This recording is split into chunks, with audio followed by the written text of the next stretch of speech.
ইহুদি, এই যে ইসরায়েলে রয়েছে এরা ইহুদি, কষ্ট দিচ্ছে ফিলিস্তিনিদেরকে। এই ইহুদিরা হচ্ছে ইসলামের জানি দুশ্মন, সব দিনই এরা দুশ্মন। রাসূলুল্লাহ সাল্লামের জামানাতে ছিল, সে জীবনেও দুশ্মন, আজও দুশ্মন, যতদিন বেঁচে থাকবে এরা ইসলামের দুশ্মন। আর এরা বিশ্ব নবীকে উল্টা পাল্টা, ছোট বড় উল্টা পাল্টা প্রশ্ন করে খালি প্রমাণ করতে চাইতো এই নবী নাই। একটা ইহুদিদের আলেম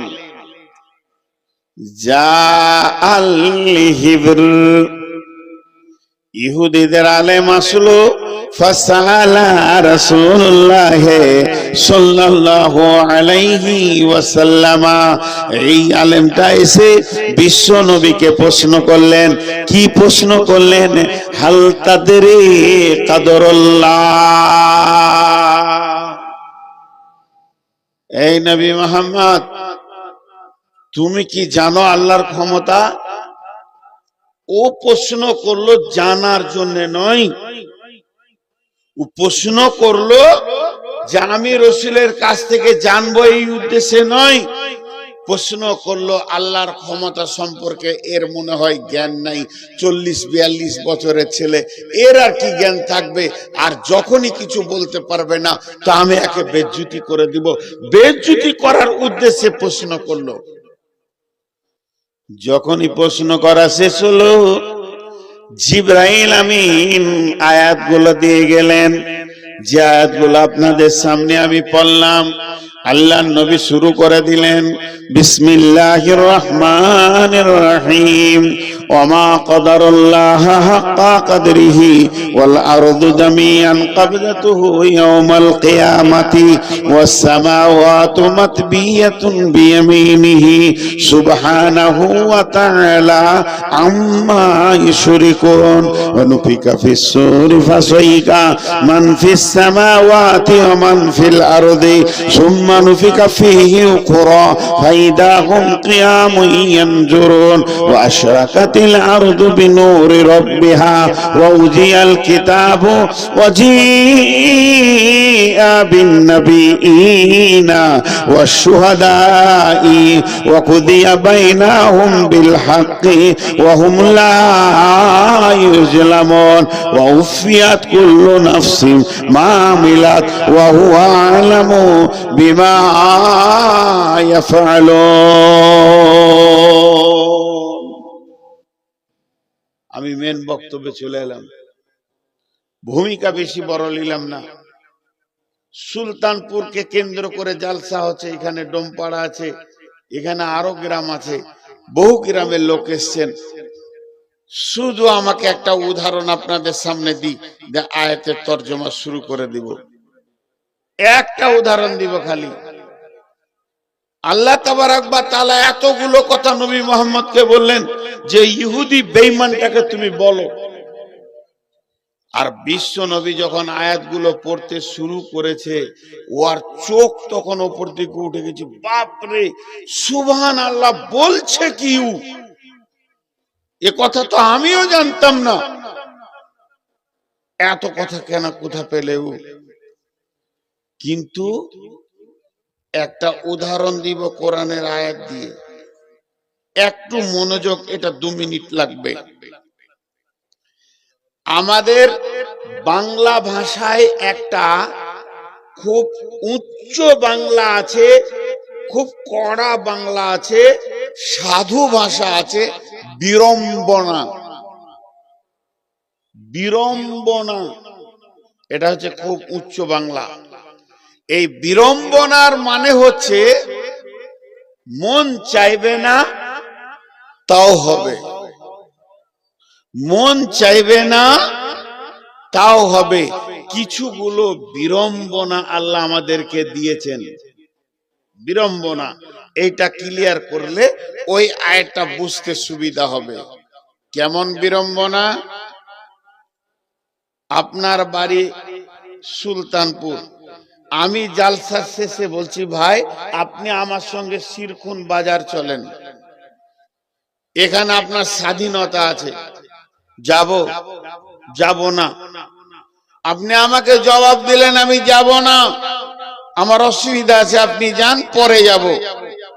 কিংবা বললেন চলেন যাই, এটা হলো স্বাধীন। আর বিড়ম্বনাতে স্বাধীনতা নাই, স্বাধীনতা নাই। আপনার মন চাই না চাই যেতেই হবে, এটার নাম বিড়ম্বনা। এটা কেমন দেখিয়ে দিয়ে একটা, আমরা সবাই হাঁটছি, এখানে যতগুলো লোক বসে আছেন চামড়া চোখে দেখছি বসে আছি, কিন্তু সবাই হাঁটছি। একটা আয়াত পড়ব, বিসমিল্লাহির রহমানির রহিম। ইয়া أيها الناس اتقوا ربكم الذي خلقكم من نفس واحدة وخلق منها زوجها وبث منهما رجالا كثيرا والنساء واتقوا الله الذي تساءلون به والأرحام إن الله كان عليكم رقيبا।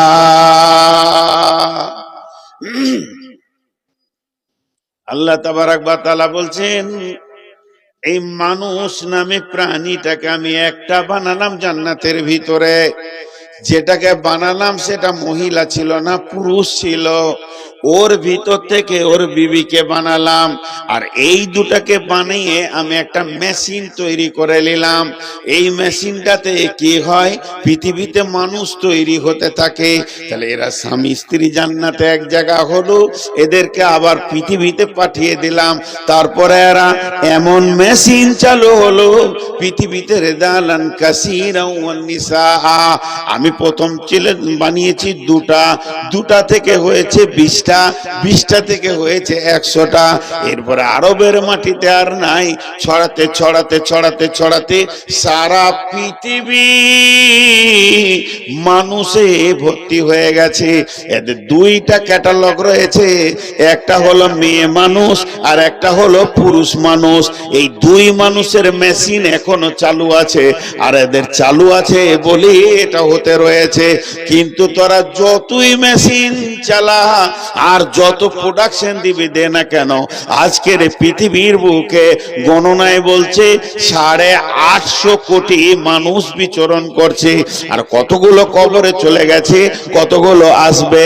কিন্তু আল্লাহ বলছেন এই বিচরণের ভিতরে আমার মনকে ভালো লেগেছে, কিন্তু শুনেলে একটা বিড়ম্বনা আছে। তোদেরকে আমি একটা পথে হাঁটাচ্ছি, তোদের প্রত্যেকটা মানুষকে, সেই মানুষের ভিতরে পুরুষ হতে পারে, মানুষের ভিতরে নারী হতে পারে, মানুষের ভিতরে চাকরিজীবী হতে পারে, মানুষের ভিতরে শ্রমজীবী হতে পারে, লেবার কুলি ড্রাইভার হতে পারে, সুতোর মেতর নাপিত হতে পারে, শিশু বৃদ্ধ হতে পারে, আর ধর্ম টাকাওয়ালা হবে গরিব হবে, যত শ্রেণীর মানুষ আছে একটা রাস্তাতে হাঁটাচ্ছে। ওই রাস্তাটার নামটা তোরা খুঁজে পেলি না, কিন্তু তোরা প্রতিনিয়ত হাঁটতে রয়েছে।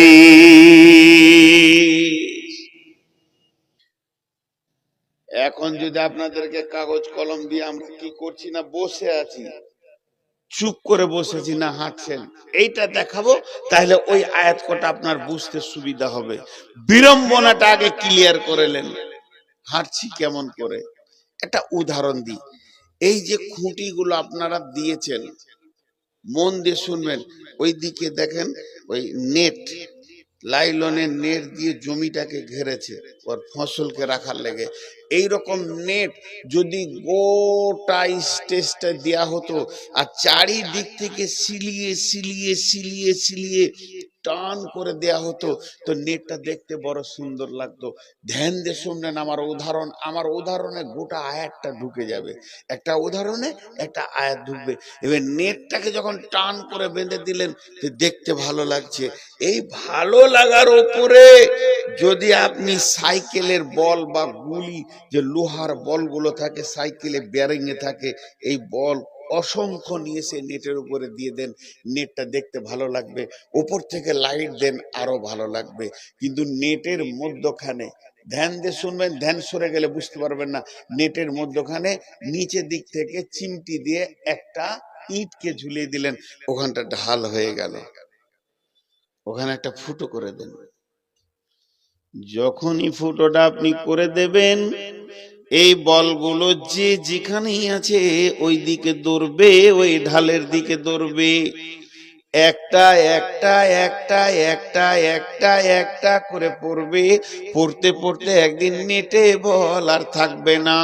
আল্লাহ এই পৃথিবী চরাচরটাকে সাজিয়েছেন পাহাড় পর্বত নদী খাল বিল জঙ্গল সবুজ ঘাস দিয়ে মরুভূমি দিয়ে সাজিয়েছেন। আর এই নেটের ওপরে আমাদের মতো মানুষগুলোকে রেখে দিয়েছে নারী পুরুষ। এরা আনন্দ করে প্রেম করে, আনন্দ করে প্রেম করে, ভালোবাসা করে, আপসে ওপরে ঘোরাফেরা করে, জমি জায়গা নিয়ে আনন্দে মেতে আছে। কিন্তু একটা ফুটা বানিয়েছে, একটা খাল বানিয়েছে, ওই খালটার নাম হলো কবর। প্রতিদিন কবর যেন এই মানুষগুলোকে টানতে আছে। একটা দুটা ঢুকছে, আমরা ওই রাস্তায় সবাই হাঁটছি। আমিও বর্ধমানে হাঁটছি তো কবরের রাস্তায় হাঁটছি, আপনিও সুলতানপুরে হাঁটছেন তো কবরের রাস্তায় হাঁটছেন। আপনার জটা পা, একটা ছোট্ট অঙ্ক বললে বাচ্চা ছেলেতে বুঝে নেবে। আপনার নসিবে লেখা আছে, এরে শাহজাহান, এরে জমিরুল, তুই পৃথিবীতে 1,00,000 কদম হাঁটবি। ওর কপালে লিখে দিয়েছে আল্লাহ, তুই পৃথিবীতে 1,00,000 কদম হাঁটবি। তো ও শ্বশুর বাড়ি গেছে, এখান থেকে হেঁটে 1 কিলোমিটার দূরে, তো জটা পা ফেলছে, কবরের 1,00,000 থেকে মাইনাস হচ্ছে, ও 200 পা 500 পা ফেলে শ্বশুর বাড়ি গেল, 500 পা ফেলে আবার শ্বশুর বাড়ি থেকে এলো, 1000 চলে গেল, তখন 1,00,000টা 99,999 হয়ে গেল, 99,000 হয়ে গেল, লাখ পাটা 99,000। আমার নসিবে লেখা আছে তুই জীবনে ক পা হাঁটবি। এখন আমি আপনাদের মসজিদ থেকে স্টেজে এসেছি, আমাকে যদি 1000 লোক জিজ্ঞেস করে কোথায় চলেন, তো বলবো স্টেজে। কোথায় চললেন তুই স্টেজে, কোথায় চললেন তুই স্টেজে। ফোনে যদি কেউ জিজ্ঞেস করে কি করছিস রে ভাই, বলে মসজিদ থেকে স্টেজে গেছি। কিন্তু আল্লাহর অঙ্কে বলছে তোর কদম কমছে, তুই কবরের দিকে গেছিস। এর জন্যে একজন বড় বুদ্ধিজীবী চিন্তাবিদ লোক বলেছেন, সূর্য যখন পূর্ব দিকে উঠে তখন পৃথিবীর মানুষকে বলে, ওরে নসিবওয়ালা, আজকে রাতে তুই মরিসনি, একটা দিন পেয়ে গেলি, এখনো তওবা করে নিয়ে রাস্তাটা বেছে নে। সূর্য যখন পশ্চিম দিকে ডুবে যায় তখন দুনিয়াওয়ালাকে বলে, ও সুলতানপুরওয়ালা, ওরে শিরখুনওয়ালা, ওরে ওই গোমানি এলাকার লোক, শুনেলে তোর জীবন থেকে আমি সূর্য একটা দিনকে আজকে কেটে ফেলে দিলাম। তুই জীবনে যতগুলো দিন বাঁচবি আজকে একটা দিন কেটে ফেলে দিলাম। এটার নামই হচ্ছে বিড়ম্বনা। আপনি মানেন চাই না মানেন, আপনার মন চাই চাই না চাই, আমরা প্রত্যেকেই কবরের দিকে আগাতে রয়েছি। নূর মোহাম্মদ এখানে এসেছে সুলতানপুর, আর একবার ডোমপাড়া এসেছি, এই এলাকায় এসেছি। আজ থেকে 20 বছর আগে নূর মোহাম্মদের সঙ্গে মেল হচ্ছে, একটা সাদা ছিল না, সব কালো। মাইক পেলে মনে করতাম নিজেকে হিরো, তোল পার করে দিব। এখন মাইক পেলে টেনশন হয় কতক্ষণে শেষ হবে, কারণ বয়স আর লিখে না, কবরের দিকে টান মারছে। কবর নামে যে আমাকে ধরেছে, ওই দিকে আমরা সবাই হাঁটছি একটা রাস্তায়। নিজে নিজে চিন্তা করেন, দাঁতগুলো যতগুলো ছিল ওগুলো আর নাই। চোখে বিনা চশমাতে 14 বছর মাদ্রাসায় ভ্যানের ভ্যানের করে পড়েছি, এখন চশমা ছাড়া একটা আয়াত দেখতে পেছি না। তার মানে কাজ হয়ে গেছে, কাজ হয়ে গেছে, রাস্তা কাছিয়ে গেছে। এটার নাম বিড়ম্বনা। এরপর আল্লাহর যে আয়াত আপনাদের সামনে পড়েছি, শেখ সাদী বলছেন, তোমার মন চাই চা না চাই একদিন দুনিয়া তোমাকে ছাড়তে হবে। পৃথিবীর কেউ বলে নাই যে আমি দুনিয়া থেকে চলে যাব, নিজে স্বেচ্ছায় যাব। আর তোমাকে দুনিয়া ছাড়তে হবে। চুহাঙ্গের আফতান কোনা জানে পাক, সেবার তাকতে মুরদানে সেবার রুইয়ে খাক। সকালবেলায় উঠেছি কিয়া সাবান দিয়ে ঘষছি, চামড়াটা যেন ভালো থাকে।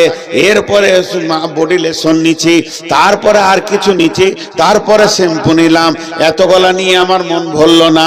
আয়রন করা কাপড়টা পরলাম, এদিকে বডি স্প্রে নিলাম, এতেও আমার মন ভরল না। মাথাতে কত রকম মাল লাগালাম, মা বোনেরা কত রকম মেকআপ পরে নিল, তাতেও মন ভরছে না।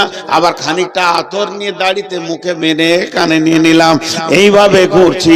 শেখ সাদি বলছে যত লক্ষ টাকা তুই বডিতে খরচা করবি কর না কেন, তোর যে আত্মা নামে জিনিসটা আছে ওইটা যেদিন আজরাইল টেনে বের করে নিবে, তোর বডিটা যদি একবারে আতরে চেম্বারে রেখে দিয়ে ডুবিয়ে দেওয়া হয়, এমন গন্ধ হবে ওখানে কেউ যাবে না। অতএব পৃথিবীর মানুষ, তুমি নিজেকে অঙ্ক করো যে আমি কতগুলো স্টপেজ পার হলাম।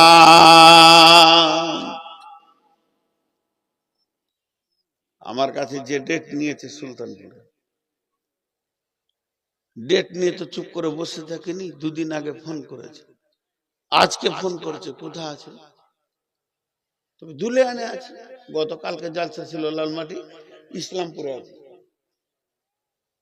তো চলেছে, হ্যাঁ আস, মাগরিব পড়বো ইনশাআল্লাহ। কথাটা খালি বুঝবেন, আমাদের দুজনের কথাটা এখান থেকে জ্ঞান বার করতে হবে একটা। আসেন ইনশাআল্লাহ। পাকুড়ে এসে বলছে হাজি রাস্তাটা ভুলে গেছি মনে হয় সুলতানপুর, একটা লোকেশন পাঠিয়ে দেন। আচ্ছা দিছি, পাঠিয়ে দিল। কত দূরে আছেন মনে করেন, এবার ফোন করছে কত দূরে আছেন, কোটাল পুকুর পার করছে। ও ঠিক আছে। এখন কোথা? পলাশমোনা ঢুকছি। ও চলে এসছেন। দুজনের মধ্যে ফোনে কথা হচ্ছে, ও চলে এসছেন। ভাষাটা দেখেন কেমন, ও চলে এসছেন, কাছে গেছেন। একবার মনে করেন আল্লাহর সঙ্গে আপনার কথা হচ্ছে। এটা উদাহরণ দিলাম আগেরটা, এটা বুঝার জন্য বলছি। আল্লাহর সঙ্গে আপনার কথা হচ্ছে, কিরে বান্দা কোথা আছিস? বলে শুয়ে আছি ঘরে। ও তো চোখে কেমন দেখছিস? কালকে যাবো চশমা আনতে। ও ঠিক আছে। চশমা নিয়ে দেখতে পেয়েছি না, পাওয়ারটা শেষ হয়ে গেল, আবার চেঞ্জ করতে হবে চশমা বলছে। তো শরীরের ব্যবস্থা কেমন রে? বলে হাটে ধরেছে। ও কাছে গেছিস। আল্লাহ বলছে কাছে গেছিস, এবার ঢুকবি কবরে। সুগারে ধরেছে। বলে হ্যাঁ, তাহলে হয়ে গেছে তোর। বিড়ম্বনা। পৃথিবীর কোন মানুষ চাই না যে আমার চুলগুলো সাদা হোক। এমন কিছু লোক আছে ওর সব পেকে গেছে, কালো কলপ লাগিয়েছে, এমন কালো লাগিয়েছে মনে হচ্ছে যেন 12 বছরের বাছুর। কিন্তু হবে 10 দিন পর এখানে চিলিক মারছে যে মাল ডুপ্লিকেট। 10 দিন পর এই গোড়াতে সাদা মাল বেরিয়েছে, চিলিক মারছে। গা দেশলাকে বলছে দেখ ডুপ্লিকেট দেখ, দেখবি তা। এর মন চাইছে না যে আমি ওখানে ঢুকবো। আল্লাহ তাবারাক ওয়া তাআলা বলছেন তোদেরকে আমি কবরে ঢুকাবো, এটা আমার উদ্দেশ্য নয়। আল্লাহ বলছেন মিন আইয়িন খালাকাহু মিন নুতফাতিন খালাকাহু ফাকাদ্দারা সুম্মা সাবিলা ইয়াসসারা সুম্মা আমাতাহু ফাআকবারা। তোদেরকে কবরে ঢুকাবো, এটা আমার শেষ নয়।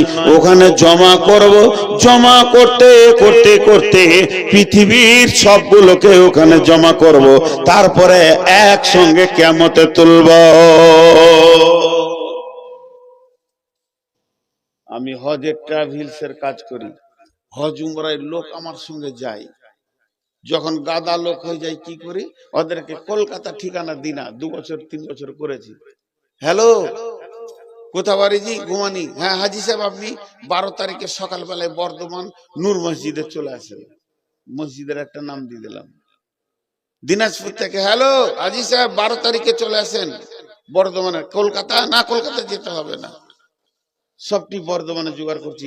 দিনাজপুর, মালদা, জলপাইগুড়ি, দার্জিলিং, দক্ষিণ দিনাজপুর, বিহার, কাটিহার, পূর্ণিয়া, আপনাদের গোমানি টোমানি, পাকুড় টাকুর, মালদা, ওই মুর্শিদাবাদ, সব একটা মসজিদে জড়ো করলাম। কেন করলাম? টুরিস্ট বাস করে নিয়েছি, একসঙ্গে বাসে তুলবো, এয়ারপোর্টে নিয়ে চলে যাব, আমার হাজির হিসাব ঠিক থাকবে। আল্লাহ তাবারাক ওয়া তাআলা বলছেন, জমা করার একটা জায়গা আমি কবরকে বানিয়েছি রে। হাজি কবরে শুতে যা, গাজী কবরে শুতে যা, এ বেঈমান শুতে যা, ইমানদার শুতে যা, জুয়ারি কবরে থাকবে, আর সুদারু কবরে থাক, মাতাল কবরে থাক, নামাজ পড়নেওয়ালা কবরে থাক, তাহাজ্জুদ পড়নেওয়ালা কবরে থাক, লুচ্চার কবরে থাক, লাফাঙ্গা কবরে থাক, খুনি কবরে থাক। এইভাবে কবরে জমা চলছে এখন। কিন্তু কবরে শেষ মানুষটা যে থাকবে, যেদিন কিয়ামত হবে, ইযা জুলজিলাতিল আরদু জিলজালাহা ওয়া আখরাজাতিল আরদু আসকালাহা, শেষ মানুষটা যে মাটি চাপা পড়বে, তাকে 40 বছরে থাকতে হবে। যে আয়াত আপনাদের সামনে পড়েছি, ওমা সুম্মা নুফিকা ফিস সূরি ফাসাইকা মান ফিস সামাওয়াতি ওয়া মান ফিল আরদি ইল্লা মান শাআল্লাহু সুম্মা নুফিকা ফীহি উখরা ফাইদা হুম কিয়ামুন ইয়ানজুরুন।